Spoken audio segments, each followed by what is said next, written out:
Сәлем достар, арнама қош келдіңіздер. Ол кезде менің өмірге деген көзқарасым жеңіл, жауапкершілігі аз еді. Өнерлі болуым, жұрт алдында суырылып сөз сөйлей алатыным, сымбаттылығым мені ортаның назарында ұстады. Қыздардың көзқарасынан жігіт ретінде қадірлі екенімді сезетімін. Бұл менің өзіме деген сенімділігімді арттырды. Мен ешқашан қыздарға шын сезімімді білдірген емеспін. Ол қажет те болмады. Олар өздері маған жүректерін ашатын, жылы сөздерін аямайтын. Сол кезде маған бұл ойын сияқты көрінетін. Біреуге күліп қарау, екіншісіне жылы сөз айту, бәрі менің көңілімді көтеру үшін жасалғандай. Жүректері нәзік қыздардың үміттерін мен түсіне алмадым. Мен үшін бұл жай ғана көңіл көтеру, құратақ қуған әуестік еді. Қыздардың маған деген адалдығы мен шынайы сезімдерін байқаған жоқпын, бәлкім байқағым да келмеген шығар. Өйткені әрбір сәт маған уақытша ғана қызық болып көрінетін. Алайда уақыт өте келе, сол қызық көрінген сәттердің астарында қаншама жүрек жарасы жатқанын түсіндім. Жас болдым, желік болдым, бірақ бұл менің жауапсыз қылықтарымды ақтамайды. Қазір сол кездегі қателіктерім есіме түссе, әрбір жүректі түсінбей, өзімше шешім қабылдағаным үшін өкінемін. Қыздардың әрқайсысы бір үйдің жайнап тұрған қызғалдағындай нәзік, әдемі, күтімді қажет ететін жан екен. Бірақ мен ол кезде оны түсінуге тым жас болдым. Мектеп бітірген соң, өз армандарымның емес, ата-анамның қалауын орындауға тура келді. Әке-шешем мені жақсы жерде оқытып, беделді мамандық иесі етуді қалады. Олар менің болашағым жарқын болғанын қалады, сол үшін ауқатты жұмыстарында барын салды. Мен журналист болуды армандадым.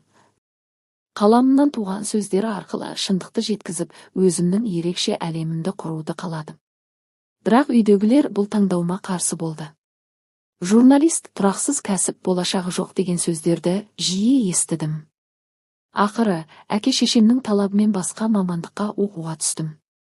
Платный оқу мен үшін оңай болған жоқ. Өзіме ұнамайтын нәрсемен айналысуға тура келді. Сабақтар қызықсыз, ал болашаққа деген көзқарасым бұлыңғыр еді. Әр күні оқуда жүргенімде өзімді бір шеңберге қамап қойғандай сезіндім. Әке-шешемнің көңілін қалдырғым келмеді, бірақ ішімде өзімнің арманымды аяқасты қылғандай ауыр сезім жүрді. Бір жағынан, мені түсінетіндей ешкім жоқ сияқты көрінетін. Әке-шешең бәрін жасап жатыр, сен неге риза емессің деген сұрақтарға жауап табу қиын еді. Алайда жүрегімде журналист болсам, өзімді еркін сезініп, өмірдің әр сәтін мәнді етер едім деген үміт жоғалмады. Студент болдым. Пада жүрегімді жаулаған қыз болды. Құлай сүйдім. Ол үшін бәріне дайын едім. Бірақ мені бесікте жатқанда атастырған. Оның бәрі бос сөз деуші едім. Атастырған қыз әкемнің жан досының қызы. Анам мен оны анасының арасы қыл өтпес құрбылар. Бала кезден айтушы еді. Әсем, сенің болашақ жарың. Қазірден көңіл бөл деп. Бірақ мен ол сөздерді жай айтылған сөздер деп қабылдап жүрдім. Группадағы Айжанның ізінен 6 ай жүгіріп жүріп, әзер қаратып алдым.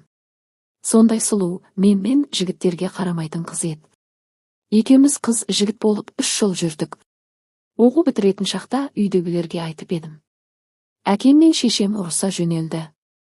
Арада 2 ай өткен соң анам, Айжанмен танысамын деп оқып жатқан жеріме келді. Айжанды әзер көндіріп, шағын тыныш жерге келдік. Анам танысып сөйлесіп әңгіме соңында: Айжан, сен өте тәрбиелі, иманды қыз екенсің. Бірақ мені тыңдашы, менің ұлым бесікте жатқанда атастырылған. Біздер Алланың алдында уәде беріп қойғанбыз, ұлымның жары күтіп жүр. Ол қызға сырға салып қойғанбыз.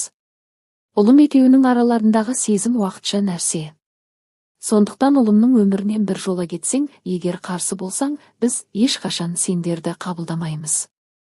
Түсіндің ғой? Өз бақытыңды емес, әке-шешеңнің абыройын ойла, қызым, деп орнынан тұрып кетті. Мен ашудан не істерімді білмей қатып қалдым. Айжан маған қатты ренжіді. Сен неге маған ештеңе айтпадың? Мені неге алдадың деп көз жасына ерік берді. Мен ақталуға, түсіндіруге тырыссам да, Айжан ештеңе тыңдағысы келмей шығып кетті. Одан кейін күндері кешірім сұрап, байланыс жасадым. Ғашығымның соңғы сөзі: Жан, мені тыңда. Анаң дұрыс айтады. Мен әке-шешемнің абыройын ойлауым керек. Біз батасыз бас қоссақ, өмір бойы өкініп өтеміз. Сосын түбі ажырасып намыз. Батасыз үйленіп, бақытты болған жандарды көрмедім, жылап жіберді. Солай екеуміз соңғы рет құшақтасып, жылап қоштасқан едік. Диплом алмай жатып, Айжан басқа жігітке тұрмысқа шығып кетті. Жүрегім қанжылады. Оны әлі де сүйемін ғой. Қимайдым, күйіктен ішім кеттім. Ішсем бәрі басылатындай. Көп ұзамай диплом алдым. Ертеңіне менде бесікте атастырылған қызға үйлендім. Елдің бәрі көңілді, тек мен риза емеспін. Өзімді бір сәт жансыз қуыршақ секілді сезіндім. Тойымда әбден араққа сылқия тойып, өз-өзімнен қырғын шығардым. Мен ешкім мұндайды күтпеген. Есімді жисам, аяқ-қолым арқандаулы. Үйдегілер қанша ақыл айтса да, ешбіреуін тыңдамай, жұмыстағы байдан ажырасқан көкбет әйелдің қолына кіріп алдым. Ол әйелден де рахат таппадым. Миымды жейтін сорлы қатын болды. Әйелім сияқты көрініп жұдырық жұмсап едім.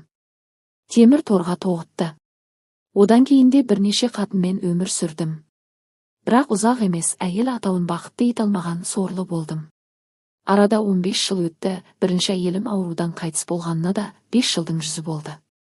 Қыздарым бой жетіп, бірі оқуға түсті. Енді бірі алып қашудың құрбаны болды. Бағып өсірген нағашылары. Мен тек қартайғанда ғана қыздарымды іздедім. Басқа әйелдерім менен бала тумады. Алланың маған берген жазасы болар. Қызым өз ауылымдағы бір танысымның ұлына күйеуге тиген еді.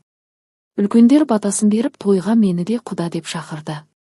Сол кезде алғаш рет әке екенімді сезініп, жүрегім қанжылады. Әттең уақытты кері айналдырса, әйелімді бағалар едім. Көп ұзамай ауыл шу етті. Кеше ғана тұрмысқа шыққан қызымды оңбай кеткер күйеу балам, елдің көзінше далада қызымды сабап тастапты. Естігенде жүрегім аузыма тығылды. Үйден жүгіре шығып, күйеу баланың үйіне тарттым. Барсам, байғұс қызын сап тастап. Ашуланып, күйеу баланы ұрғым келді. Ортаға үлкендер түсіп, ол малды ұрғызар емес. Қызым солқылдап жылап отыр. Қолынан ұстап, жүр, мен сені мына азғынның қолына қалдырмаймын десем. Қызым бармайды. Өлсем, сүйегім осы үйден шығады деп қолымды жұлып тастап жіберді. Кезінде анасы да, мен қанша ұрсам да кетпеген еді. Көзіме еріксіз жас келді. Неге өмір қайталанып жатыр? Қызымның не жазығы бар? Байғұс қызым әлі күнге дейін сорлы байынан таяқ жеп өмір сүріп жатыр. Ортаға түссем де, мені әке ретінде көрмей, қайтарып жібереді. Алладан күнде кешірім сұраумен күндерім өтіп жатыр. Өз қызым таяқ жеген сайын, жүрегім сыздап ауырады. Еркектерге айтарым, әйел ұрып бақытты болмайсыңдар. Осы әңгімемнен ой түйіңіздерші. Рахмет. Әңгіменің соңы.